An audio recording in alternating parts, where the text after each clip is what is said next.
ഒരു രാഷ്ട്രീയക്കാരൻ പള്ളിയിൽ നിന്നിട്ട് ഇങ്ങനെ പ്രാർത്ഥിക്കുക, ദൈവമേ എനിക്ക് ജീവിച്ചിരിക്കുമ്പോൾ തന്നെ സ്വർഗം കാണാനുള്ള അവസരം തരുന്നു. അങ്ങനെ ആൾ പ്രാർത്ഥിക്കുമ്പോൾ ആളുടെ ആഗ്രഹം നിറവേറ്റാൻ വേണ്ടിയിട്ട് ദൈവം പ്രത്യക്ഷപ്പെട്ടു. എന്നിട്ട് ആളോട് പറഞ്ഞു, നിനക്ക് സ്വർഗം കാണാനുള്ള അവസരം തരാമെന്ന്. അങ്ങനെ അയാളെ ഒരു മാലാഖ സ്വർഗം കാണിക്കാൻ വേണ്ടി കൊടുത്തു. എന്നിട്ട് പറഞ്ഞു, ഇതാണ് സ്വർഗം, ഇവിടുത്തെ ഓരോ കാഴ്ചകളായിട്ട് ഞാൻ കാണിച്ചു തരാമെന്ന് പറഞ്ഞു. അങ്ങനെ അയാൾക്ക് സ്വർഗത്തിലെ ഓരോ കാഴ്ചകൾ ആ മാലാഖ ഇങ്ങനെ കാണിച്ചു കൊടുക്കണം. അങ്ങനെ പല മുറിവുകളും ഇങ്ങനെ കാണിച്ചു കൊടുത്ത് ലാസ്റ്റ് ഒരു ക്ലോക്കിൻ്റെ മുറിവിലേക്ക് എത്തി. കുറേ ക്ലോക്കുകളുള്ള മുറിവിലേക്ക് എത്തി.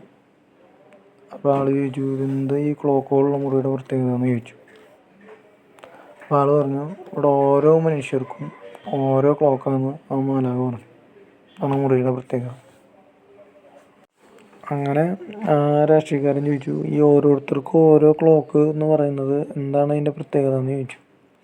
മാലാഖ പറഞ്ഞു, നിങ്ങൾ ഓരോ മനുഷ്യന്മാരും ഓരോ നുണ പറയുമ്പോഴും അവരുടെ ക്ലോക്കിലെ ആ സൂചി ഒരു വട്ടം അനങ്ങും, ചെറുതായി അനങ്ങും.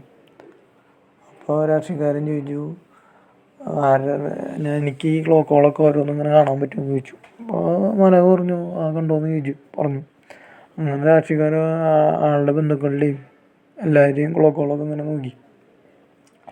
എന്നിട്ട് മദർ തെരേസയുടെ നോക്കി, അങ്ങനെ വലിയ വലിയ ആൾക്കാരുടെ ക്ലോക്കുകളൊക്കെ നോക്കി. ഇപ്പോൾ ഗാന്ധിജിയുടെ ഒക്കെ നോക്കിയപ്പോൾ ഗാന്ധിജിയുടെ കുറച്ചൊക്കെ അനങ്ങിയിട്ടുള്ളൂ. മദർ തെരേസയുടെ അതിലും കുറച്ച് അനങ്ങിയിട്ടുള്ളൂ. പിന്നെ ആളുടെ കൂട്ടുകാരന്മാരെയും നോക്കി, കൂട്ടുകാരന്മാരെയും അങ്ങനെ കുറച്ചൊക്കെ അനങ്ങിയിട്ടുള്ളൂ എന്ന് പറഞ്ഞാൽ അങ്ങനെ ചെറുതായിട്ട് ഇങ്ങനെ അനങ്ങിക്കൊണ്ടിരിക്കുന്നുണ്ട്. അവരിപ്പോഴും ഇങ്ങനെ നുണകൾ പറഞ്ഞുകൊണ്ട് ഇരിക്കുന്നുണ്ട്. ലാസ്റ്റ് മാലാഖയോട് രാഷ്ട്രീയക്കാരൻ ചോദിച്ചു, എൻ്റെ ക്ലോക്ക് എവിടെ ഇരിക്കണമെന്ന് ചോദിച്ചു.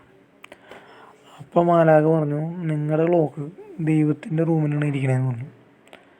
അപ്പോൾ ആൾ പറഞ്ഞു, ഞാൻ അത്രയും ഒരു വലിയ രാഷ്ട്രീയക്കാരനായതുകൊണ്ടാണോ എൻ്റെ റൂം, ഞാൻ അത്രയും വലിയ ആളാണെന്ന് ചോദിച്ചു. അപ്പോൾ മാലാഖ ചോദിച്ചിട്ട് പറഞ്ഞു, നിങ്ങൾ വലിയ ആളായതുകൊണ്ടൊന്നല്ല, നിങ്ങളുടെ ക്ലോക്ക് ദൈവത്തിൻ്റെ റൂമിൽ ദൈവം ഫാനായിട്ട് ഉപയോഗിച്ചുകൊണ്ടിരിക്കുകയാണ്. കാരണം ഈ ഓരോ നുണ പറയുമ്പോഴും ഓരോ ക്ലോക്ക് ഇങ്ങനെ ഓരോ സൂചികളും ഇങ്ങനെ കറങ്ങിക്കൊണ്ടിരിക്കുകയല്ലേ, നിങ്ങളിങ്ങനെ ഓരോന്ന് മിനിറ്റ് ഇളക്കിക്കൊണ്ടിരിക്കുന്നത് കാരണം ദൈവത്തിൻ്റെ റൂമിൽ ഫാനായിട്ടാണ് നിങ്ങൾ ക്ലോക്ക് ഉപയോഗിക്കുന്നത്. ഇപ്പോൾ രാഷ്ട്രീയക്കാരൻ ദൈവത്തിൻ്റെ റൂമിൽ പോയി നോക്കുമ്പോൾ ദൈവം ഇങ്ങനെ സൂചിച്ച് ഫാനിട്ടിട്ടിരിക്കുകയെ ആളുടെ ക്ലോക്കിൽ.